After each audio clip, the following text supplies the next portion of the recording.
¿Qué tal, estimado? Buenas noches con todos, bienvenidos. Me confirman, por favor, si se mira y se escucha bien. Buenas noches, sí, se ve. Sí, se ve y se escucha Se bien. ve y se escucha bien. Listo. Un segundo, por favor, permítame tomar asistencia antes de empezar, porque la semana pasada me olvidé. Un segundo, por favor.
Listo, señores. Bien, empezamos entonces. La sesión del martes habíamos estado revisando el tema de los medidores de temperatura. Nos quedamos en la parte del termistor. Bueno, estos elementos son dispositivos semiconductores que tienen un coeficiente de temperatura que puede ser negativo o positivo. Y bueno, tiene unas variaciones rápidas, muy grandes en ocasiones, para valores o cambios pequeños en temperatura, ¿no? Materiales típicos, óxidos de níquel, manganeso, hierro, los que tenemos aquí en la lista, suelen estar encapsulados en sondas. Si uno lo mira o lo adquiere y lo ve, pareciera que fuera una especie de condensador de tipo lenteja, ¿no? Los que de repente están más familiarizados con los componentes electrónicos. Bueno, dos tipos fundamentales de termistor, el tipo PTC, el tipo NTC. Ambos se encargan de tener la posibilidad de tener un cambio o de poder cuantificar un cambio en temperatura, pero lo hacen de forma distinta como veremos a continuación. Y primero, el termistor tipo NTC es un dispositivo que tiene una resistencia variable interna y su valor de resistencia va a caer a medida que la temperatura aumenta. Entonces podemos decir que el coeficiente de temperatura de este dispositivo es negativo, tiene un cuerpo semiconductor de coeficiente elevado, muy elevado, y su conductividad crece justamente con la temperatura, ¿no? La fórmula que relaciona esta resistencia a la temperatura la tenemos aquí en este slide, donde se mencionan las constantes A y B, que son ya valores de fabricante, ¿no? Del propio termistor. Entonces la curva del termistor NTC más o menos así. A medida que la temperatura crece, es una especie de exponencial negativa, ¿no? Y el ratio de temperatura, en este caso, bueno, va cayendo, ¿no? Ahora, el PTC es prácticamente lo opuesto, ¿sí? La temperatura aumenta y el valor resistivo va a aumentar. Eh, bueno, aplicaciones típicas de esto, alimentación de corriente, como sensor de temperatura para hacer desmagnetización, protección de recalentamiento. Esta última, al menos, es la que yo más he observado para termistores tipo PTC, ¿sí? Protección de calentamiento de equipos como motores. Normalmente, un motor que viene preparado con un termistor viene con bueno, te da dos cables para que puedas conectarlo. Bueno, internamente tiene este dispositivo, eh, bueno, dispuesto en los bobinados, ¿no? De modo que si hubiera algún calentamiento, por la razón que fuera, lo vas a poder apreciar por medio de este equipo. Ahora, ¿dónde podríamos conectar esto en un entorno, en un contexto industrial? Bueno, suele ir directamente al variador o al arrancador suave que lo va a comandar al motor, por ejemplo, ¿no? Entonces, en los variadores sueles tener un par de pines destinados a este uso. Lo único que valdría la pena revisar en el equipo si es que se va a utilizar esto es verificar si es que el termistor es de tipo PTC o NTC el que está soportado por el manual, ¿no? Y eso ya lo veremos un poco cuando veamos la parte de variadores la semana próxima, ¿no? Ya estamos acercándonos al cierre. Entonces, ahora se menciona algo también, ¿no? Que si es que la temperatura llega a ser demasiado alta, el termistor puede perder sus propiedades y comportarse como un NTC, ¿no? Entonces, bueno, eso ya es propio de los semiconductores. Pasado cierto valor, digamos, normalmente los puntos extremos, no tanto de temperatura o conducción de energía, suele llegar un dispositivo electrónico a un punto de no retorno, ¿no? Un punto ya donde se malogró y ya pase lo que pase después, ya el fabricante no te garantice que vaya a funcionar, ¿no? Otro ejemplo donde se puede apreciar claramente esto es en un diodo, por ejemplo, ¿no? O dispositivos semiconductores como los DIACs, los TRIACs, los transistores, los MOSFETs. Toda esta electrónica tiene un comportamiento similar. Entonces, se desea normalmente que uno trabaje dentro de los rangos esperados, ¿no? Que normalmente es lo que suele ocurrir, salvo que por ahí haya un problema eléctrico como un cortocircuito o algo así mayor, entonces ya es un poco más complicado controlarlo, ¿no? Bueno, la curva de comportamiento del PTC es, como vemos aquí, opuesta a la curva del NTC.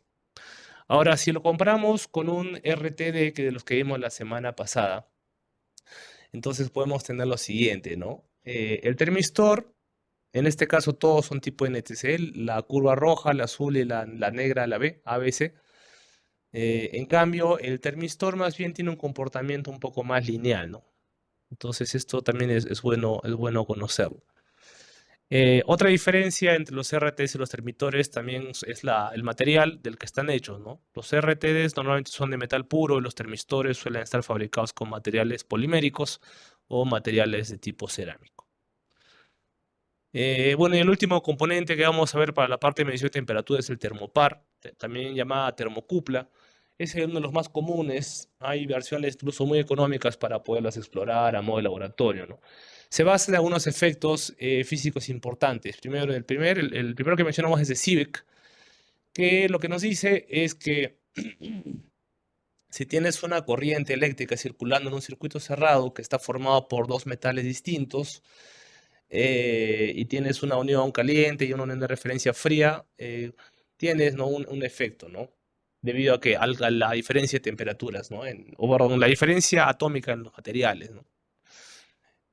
Dicho de otra forma, si tienes dos metales distintos unidos en un punto, calientas ese punto y los electrones de ambos materiales se van a excitar de forma distinta, por lo cual se va a obtener una diferencia de potencial eléctrico en el punto donde los metales están desconectados, ¿no? O sea, en la unión opuesta a la unión caliente. Entonces, esa diferencia de voltaje es muy pequeña, suele estar en el orden de los milivoltios, por lo cual normalmente si uno quiere conectar un termopar a un dispositivo de control hace falta tener un módulo especial. O ver la forma de, por último, conectarlo a un transmisor, ¿no? Ah, lo mismo pasa con el RTD, ¿no? También lo mencioné, requiere normalmente un módulo especial, en este caso de PLCs, por ejemplo. En el caso del termopar, el módulo lo que necesita es un módulo, básicamente la tarjeta especial que haría esto es una amplificación de este voltaje, convertir esos milivoltios en un voltaje apto para ser procesado por el PLC. Ahora, otros dos efectos también que se mencionan en el trabajo del termopar es el efecto Peltier, que va a provocar la liberación o absorción de calor en la unión de los metales distintos cuando tengas esta corriente que circula. Y finalmente el efecto Thomson, que consiste en liberación o absorción de calor cuando la corriente circula a través de un metal homogéneo en el que existe una gradiente, o sea, una variación de temperaturas. Entonces, gráficamente creo que esto se aprecia mejor cuando tenemos, por ejemplo, el termopar en la parte de la izquierda. Tienes la unión fría y la unión caliente, ¿sí? La unión fría, la unión caliente. Entonces, la unión caliente, pues, es precisamente donde vas a ponerle ahí algo que vaya a calentar, ¿no? Es lo que precisamente estás tratando de medir. Entonces, tienes los dos metales, ¿sí? Y si tú haces una medición con un multímetro, por ejemplo, en el lado opuesto a la unión caliente, vas a obtener un voltaje, normalmente muy pequeño. Entonces, por poner acá un ejemplo, tenemos una termocupla tipo R de platino, pues en un lado el metal y en el otro lado es platino con un 13% de rodio, ¿no? Una aleación. Entonces, ¿qué pasaría si tú tienes esta termocupla en la unión caliente a 300 grados Celsius? Pues vas a tener una fuerza electromotriz de 2400 milivoltios, o sea, 2.4 voltios. Y si tú la tienes, la unión a 25 grados Celsius, esta diferencia potencial es de 0.111 milivoltios, ¿no? Por lo cual, esta diferencia de voltaje se puede utilizar para cuantificar la temperatura, ¿no? Es decir, estamos convirtiendo proporcionalmente, ¿no? Una diferencia de temperatura en diferencia de voltaje. Y entonces tienes un rango, en este caso, de 2.289 milivoltios, ¿no? Es importante. Entonces, esa es la idea, ¿no? De la termocupla. Tiene algunas curvas características que ya están estudiadas, de hecho están bastante estudiadas, hay tablas que describen los valores que uno debería obtener en una termocupla de diferentes materiales, ¿no? Es decir, en este caso las letras que acompañan, por ejemplo, la tipo E, tipo J, tipo K y demás, representan una combinación de metales conocidos. Sí, eso lo vamos a ver a continuación. Entonces, por ejemplo, ¿no? Si tienes una termocupla de tipo J, el hilo positivo es hierro, el hilo negativo es constanta. Si tienes una tipo K es cromo y en el otro hilo es alumel. Y así hay bastantes códigos que están estudiados, ¿no? La mayoría que se observa en el mercado pues son las tipo J y las tipo K. También los colores suelen estar también normados, aunque bueno, de todas maneras siempre es bueno revisar con el fabricante, si uno la compra, pues por último ponerle un rótulo si es que no lo tiene, etcétera, ¿no? Y estas tablas pues normalmente se encuentran en internet para poderlo revisar. Una de las diferencias importantes a propósito del material que es distinto entre ambos, bueno, entre cada digamos, variante de termocupla, es el rango de temperaturas que uno puede medir, ¿no? Las termocuplas pueden estar preparadas para rangos muy grandes de trabajo, ¿sí? Como ya lo veremos. Entonces, uno lógicamente tendría que saber qué es lo que pretende medir con esto, ¿no? Para poder elegir la termocupla más adecuada, ¿no? Tratando de no sobredimensionar tanto, ¿no? Sino buscar ahí un punto adecuado, ¿no? Esto es lo que le comentaba los colores. Según Nancy, hay unos colores ya estudiados, por ejemplo, ¿no? Que los tenemos ahí en la imagen. Esto ya lo voy a compartir para que lo puedan tener de referencia. Aunque como les digo, esto está accesible a internet fácilmente. Bueno, las aleaciones diferentes, ¿no? Que se pueden utilizar acá. Sí, algunos comentarios también, rango de trabajo, muy importante este rango de trabajo, ¿no? Por ejemplo, le decía bueno, acá la que más llega a temperaturas más altas, por ejemplo, la tipo R, la tipo S, ¿no? Temperaturas más bajas de estos dispositivos, en este caso la tipo T, la tipo E también, la tipo K. Y bueno, en código IEC tenemos ahí otras variantes en color, ¿no? También, que es bueno verlo. Bueno, nuevamente acá les dejamos unas tablitas para que también se pueda conocer un poco más de las termocuplas. Ahora, un fenómeno de las termocuplas es la necesidad de compensar el celo, perdón, ¿no? Debido a que eh, muchas veces la termocupla está instalada, bueno, no muchas veces, siempre está instalada en campo, ¿no? Entonces, el punto donde vas a conectar la termocupla no siempre está muy cercano al instrumento, sino hay una distancia de cable que tienes que recorrer, ¿no? A menos que utilices pues un transmisor. Pero si no lo utilizas, entonces lo primero que uno, bueno, un electricista que no conoce el tema, que bueno, es probablemente la persona más cercana que lo va a ver, lo primero que podría pensar es que si tienes dos cables y tienes que llegar más lejos, bueno, le empalmas dos cables y llegas a la distancia que necesitas, ¿no? El problema es que las termocuplas están hechas de materiales muy específicos, como ya hemos observado. Entonces, si uno le pone otros metales para extender el cable, entonces ese empalme va a tener un comportamiento diferente en la unión fría. Entonces, bueno, eso es no deseado, ¿no? Entonces, lo que hay que hacer normalmente es conseguir un cable especial, ¿no? Es un cable de compensación que son precisamente utilizados para poder hacer la extensión del termopar, ¿no? Entonces tienen propiedades eléctricas similares a las del material propiamente de la termocupla del que está hecho, ¿no? Entonces habría que utilizar este material. Honestamente no sé cuánto costará esto, pero no estaría de más saber, revisarlo por ahí. Pero lo que normalmente se hace, visto que se hace en campo, es simplemente ponerle en el cabezal un transmisor, sí, en este punto acá, en el cabezal. Aquí. Y con eso uno está cubierto, ¿no? Entonces no debería haber ningún problema. porque ese transmisor más bien lo que va a hacer es mandar una señal de 4 a 20 miliamperios y con eso llegas a grandes distancias, los PLCs lo manejan como señal estándar, entonces no tendrías ningún problema de compatibilidad en lo absoluto. Entonces, bueno, pero si hubiera que usarlo, bueno, hay cables conductores compensadores tipo J, K, T, etcétera y demás, ¿no? Y así como sus colores, ¿no? Y algo más que podría aprovechar para mencionar a propósito de esto es que también vale la pena para cualquiera de estos materiales, sobre todo para el tema de los cabezales, verificar siempre la compatibilidad entre los accesorios, ¿no? Yo les comento que ahorita estoy haciendo un proyecto para una minera y tengo que utilizar una RTD de una varilla de 50 milímetros, porque la tubería es de donde se va a instalar esto, es de más o menos entre 4 a 6 pulgadas de diámetro. Entonces 50 milímetros es una distancia sana, ¿no? Para la inmersión de la sonda. Pero sucede de que yo le pedí al proveedor que me envíe el RTD con un transmisor, o sea, que le incorpore, ¿no? Y bueno, lamentablemente me proporcionó, y eso recién lo he visto cuando lo he recibido, porque pensé que él ya lo había, digamos, previsto, ¿no?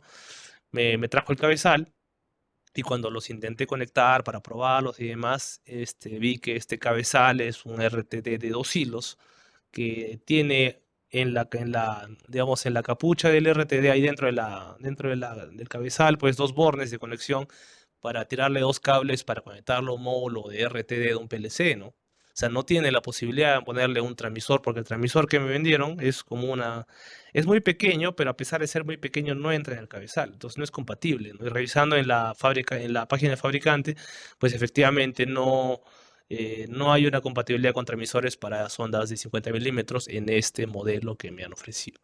Entonces es un problema, ¿no? Que bueno, ya voy a ver cómo lo soluciono. Pues seguramente lo pondré en un RTD al PLC y ya con eso estaría mejor, ¿no? Pero igual es un tema, ¿no? Estas cosas deberían pasar, pero entiendo que, bueno, a veces puede haber errores, tanto por parte del vendedor como por parte mía por no revisarlo, ¿no? Por confiar. Pero bueno, cosas que pasan. Entonces, bueno, lo que vamos a hacer a continuación es esta experiencia de sensores de temperatura, para lo cual todos ustedes ya tienen acceso a los videos. Ya me he encargado justo al inicio de la sesión de compartirles todos los enlaces a todos, para que no haya ningún inconveniente en absoluto el día de hoy. Si es que alguien tuviera un inconveniente, igual, de todas maneras, me avisa, por favor, tanto por chat como con audio. Sí, el día martes, no sé qué pasó con mi audio, la computadora se volvió loca, así que no pude escucharlo ni nada. Pero ahora no debería haber problemas. Entonces, el enlace, bueno, ya lo tienen en sus correos, pero igual por si acaso lo comparto por, por el chat del Webex. Y voy a crear sesiones de trabajo grupales para que ustedes mismos se puedan agregar a sus grupos. Sí, entonces, bueno, aquí está el video. Esta es la sesión, bueno, del laboratorio número 5. Entonces recuerden, lo que hay que hacer es descargar la guía de laboratorio, trabajarlo en la compu y luego que se termina se sube. Más bien, bueno, ya que algunos de ustedes creo que están muy interesados en trabajar con Canvas, vamos a hacerlo por ahí. Vamos a subir las guías de laboratorio a Canvas, entonces voy a compartirles el enlace. Me imagino que todos deberían ya tener acceso. Aunque al día de hoy, cuando he revisado, pues lamentablemente todavía no había ningún matriculado en el Canvas. Sí, entonces, bueno, seguramente va a haber problemas con eso, pero bueno, ya ustedes insistieron, aquí está. Bueno, ahí está el Canvas para que se puedan agregar. Si alguien no puede ingresar, me avisa. Entonces, señores, la experiencia del día de hoy en cuanto a la parte de laboratorio, el video dura más o menos 15 minutos, la parte de sensores. Yo creo que vamos a tomarnos unos 45 minutos, no más. Y hasta donde lleguen, ojo, hasta donde lleguen, porque mi intención no es que tengan tarea para hacerla después, envían su informe. Yo voy a crear una actividad en el Canvas, me la mandan por ahí, por favor. Y es más, voy a crear también otras más para poder tener una evidencia del trabajo de ustedes, de todos los laboratorios previos en diferentes actividades en el Canvas, para que puedan subirlos por ahí también. Listo, entonces nos vemos 8:15.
Listo, señores, ya están creadas las listas o las sesiones de trabajo grupal para que puedan ingresar a sus salas. Y algo más, por favor, los que están utilizando ya los videos, por favor, loguen con las cuentas que previamente han compartido. Hay uno o dos de ustedes que andan creando cuentas acá, nada, y bueno, me complican ahí el trabajo, por favor. Les voy a pedir eso, gracias.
Y ahorita,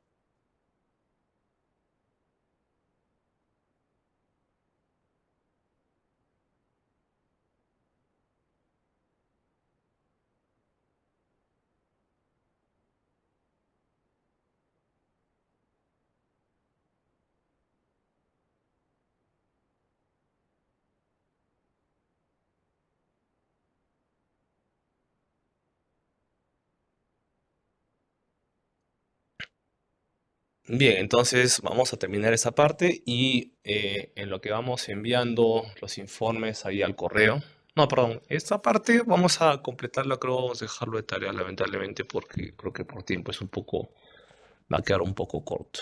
Y ahora vamos a decir para cuándo. Bueno, quería compartir con ustedes algo más, un poco para darles un poco de contexto para el laboratorio de transmisores de temperatura. Un segundo, quiero compartir la pantalla.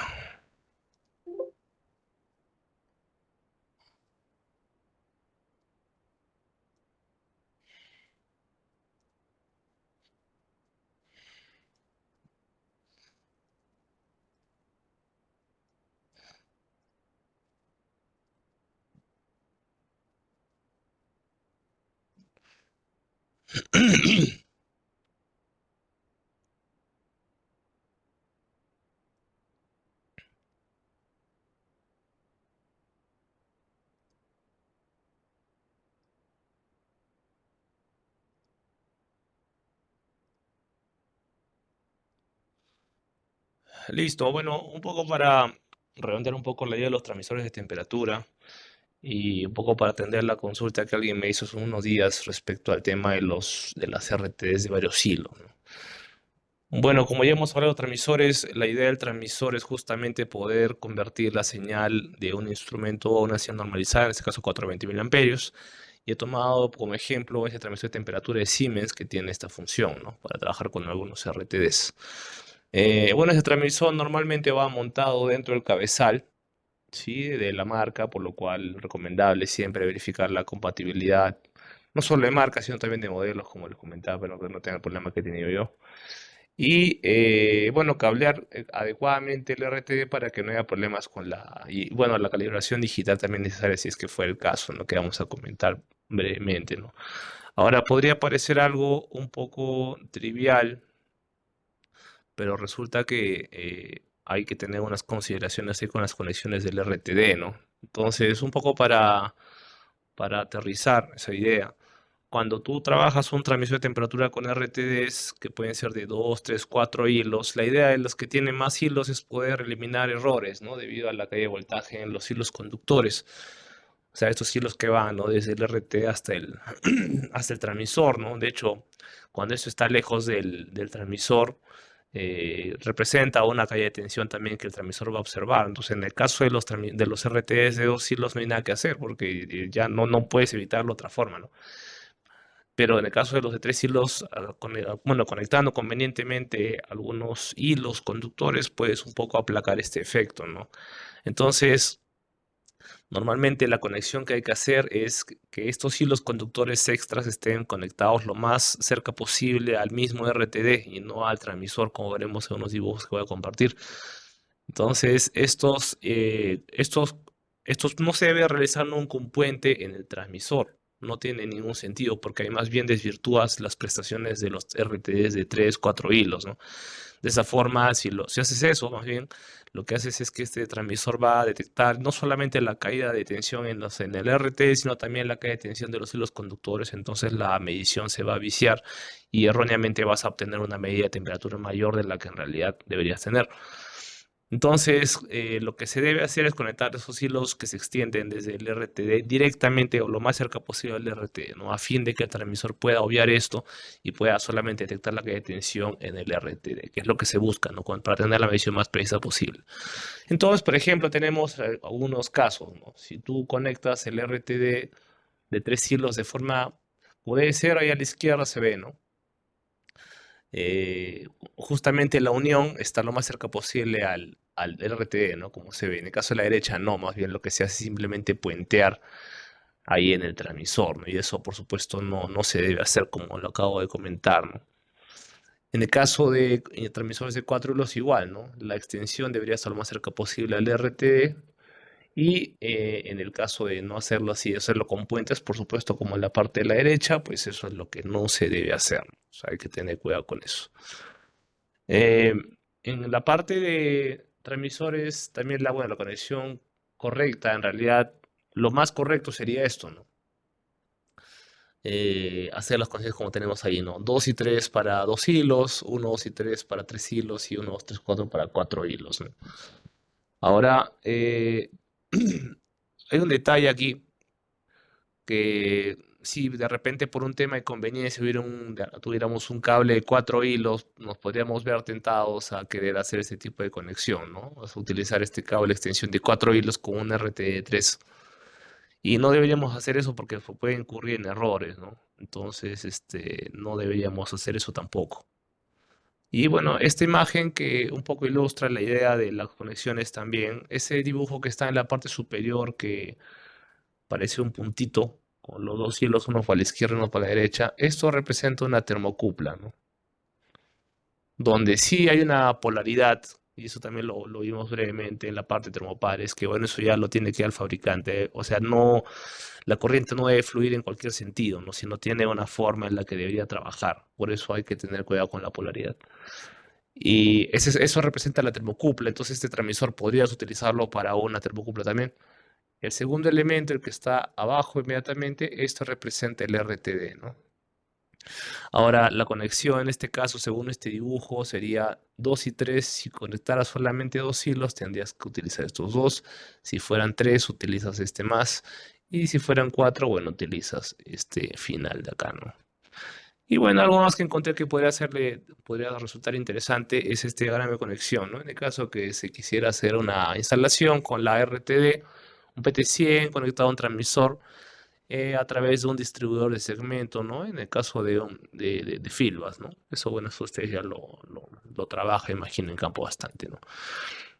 Y bueno, ya para terminar, quería solamente avanzar brevemente con esta parte, que realmente es muy corta, solamente para mencionarle, dejar solamente lo más, digamos, con lo más pesadito para después. Entonces, esta parte de medición de peso-fuerza, ¿sí? Este tema de la piezoelectricidad, pues bueno, primero vamos a hablar de unos conceptos básicos para poder entender cómo funciona el principio de medición, ¿no? La piezoelectricidad quiere decir que a medida que tú sometes un objeto a cierta presión, vas a producir un voltaje, una polarización eléctrica en la masa de un objeto y la vas a tener cargas eléctricas en la superficie del mismo, ¿no? Puedes generar un efecto si tú comprimes el material y generas otro si más bien lo traccionas, ¿no?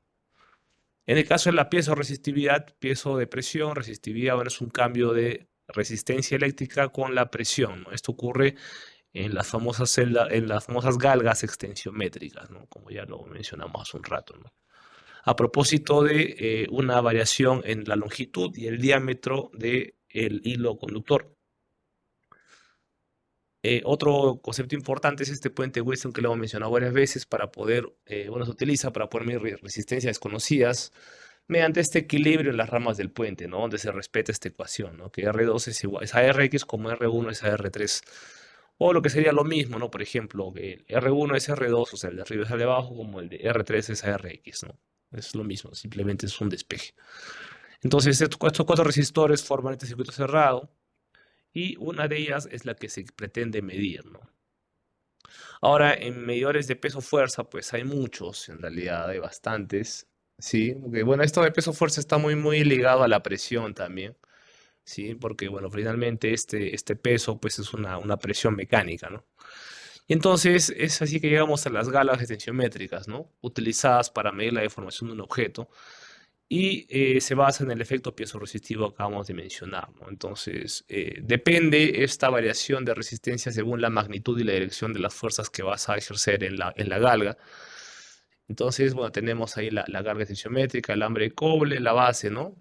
Y bueno, la dirección bajo la cual es sensible esto, ¿no? Entonces, estas galas tensiométricas normalmente se agrupan y solemos tener utilizando cuatro galgas, una celda de carga, ¿no? Que es la unión de ellas. Bueno, ya el dispositivo completo, ¿no? que es un dispositivo ya para poder sensar bueno, electromecánicamente la fuerza o el peso que se le va a ejercer a cierto, o en este caso a la galga, ¿no? Eh, Típicamente, por ejemplo, para medir pesos en silos grandes, granos, ¿no? Por ejemplo, podríamos utilizarlo ahí, ¿no? En este caso, bueno, tiene un diseño simple, pero permite, bueno, tiene la rigidez o la fuerza suficiente para poder tolerar la fuerza aplicada, que puede ser alta, deformar el material, ¿no? Y el flujo de electricidad. Bueno, en este caso, ofrece un mantenimiento preciso y robusto, ¿no? Entonces, bueno, ahí tenemos un par de vistas de las galgas, bueno, perdón, de la celda de carga. Y internamente está compuesto, bueno, en realidad el dispositivo está compuesto ¿por qué? Por el cuerpo mismo, que soporta el peso, ¿sí? Puede estar hecha de materiales como el inox, el aluminio, la galga que está pegada al cuerpo de la celda y va a deformarse a medida que este cuerpo también se va a deformar un poco, cambia su resistencia eléctrica en respuesta a la deformación. Y bueno, el puente Whiston que bueno, utiliza este cambio de resistencia para poder convertir esto a una señal eléctrica que puede ser medida y procesada posteriormente. Y normalmente esta celda de carga contiene 4 galgas, ¿no? Bueno, finalmente el cable de salida, ¿no? Que bueno, es el dispositivo para poder enviar esta señal eléctrica a otro dispositivo de medición o de control. Tenemos 4 tipos básicos que en este caso son los tipos de viga, punto único, tipo el compresión y de tensión, ¿no? Los de viga son muy versátiles, van a funcionar como voladizos con un extremo fijo y el otro va a estar libre para poderse desviar cuando se somete una fuerza, que es el primero de arriba a la izquierda. Voy a señalarlo acá con esto. Este es el de viga. Tenemos otro que es el de punto único. Sucede que por lo general las celdas de carga normalmente dependen de que la fuerza aplicada se coloque en un punto central del cuerpo, del sensor, ¿no? La desviación de la fuerza aplicada central resultará en una pérdida de precisión. Y entonces las celdas de carga de punto único funcionan diferente, nos va a permitir que la celda de centrada, bueno, que la carga esté centrada mientras se prende la precisión, ¿no? Entonces no requieres que esté en un solo lugar. Y bueno, esto lo convierte en una opción ideal para poder aplicarse en lugares donde el grado de variabilidad de ubicación es considerable, ¿no? Bueno, la galga bueno, esta es la de punto único, esta es la celda, perdón, de compresión, es esta, que como lo dice el nombre, mide una fuerza de aplastamiento o de empuje, ¿no? Y finalmente o la celda de carga de tensión, ¿no? Que permite medir una fuerza de tracción. También se le conoce como tipo S por la apariencia física que tiene. Y es flexible en el sentido de que puede medir también fuerzas de compresión. Listo, señor. Vamos a quedarnos ahí. Ya la próxima sesión vamos a revisar la parte final, que es la parte de flujo, nivel, vibración, análisis.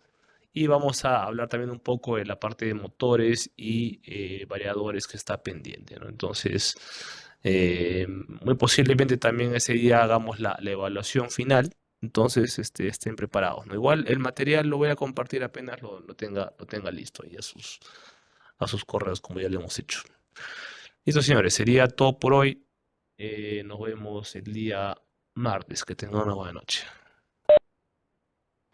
Gracias. Gracias. Gracias, buenas noches. Gracias, buenas noches. Profesor, buenas Chao, noches a chao. todos. Bueno, listo, buenas noches. Buenas noches, buenas noches. Gracias. Buenas noches. Arriba.